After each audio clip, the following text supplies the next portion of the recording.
Merhabalar, mutfağıma hoş geldiniz. Bugün mutfağımda mayasız hamurdan içi kıymalı kızartma bir börek hazırlayacağız. Böreğimizin malzemeleri, ben buraya 5 bardak 200 milim bardak ile un hazırladım. Burada aynı bardak ölçüsüyle 2 bardak su var. Gerekirse ilave edeceğim. 1 paket kabartma tozumuz var. 1 yemek kaşığı sirke, 1 tatlı kaşığı tuz ve 1 adet de yumurta kullanacağım. Şimdi malzemeleri sırasıyla ilave edeceğim.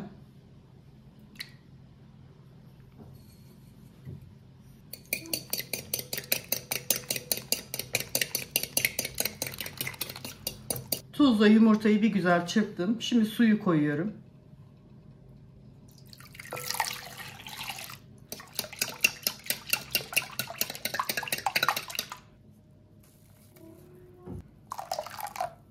Kabartma tozu ve sirkeyi de ilave ettim.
...350-400 gram kadar kıymayı ısıttığım tavaya aldım. Böreğimizin içine hazırlıyorum hamurumuz dinlenirken.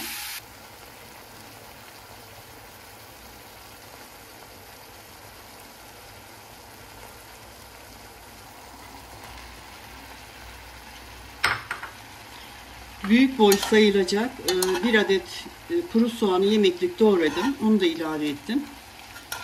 Birlikte biraz kavrulsunlar.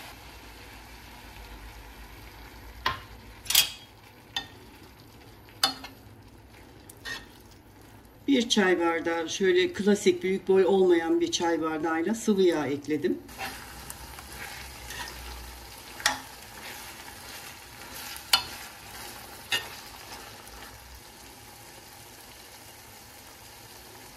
Bir buçuk çay kaşığı tuz attım.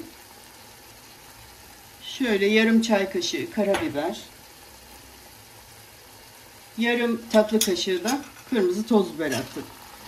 Şimdi biraz daha kavrulduktan sonra altını kapatacağım artık.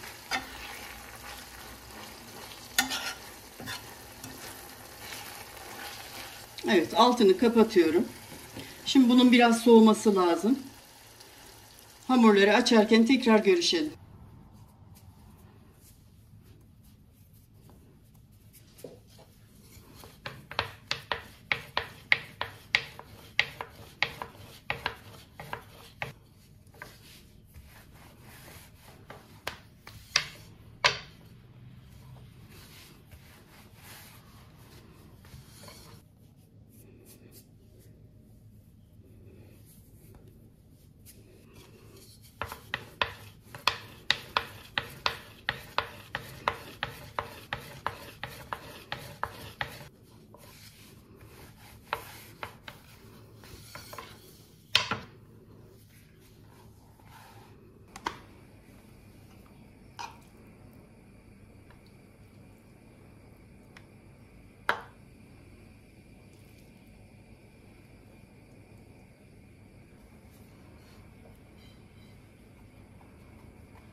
Evet, mayasız hamurdan kıymalı kızartma böreğimiz bitti. Çok da güzel oldu arkadaşlar.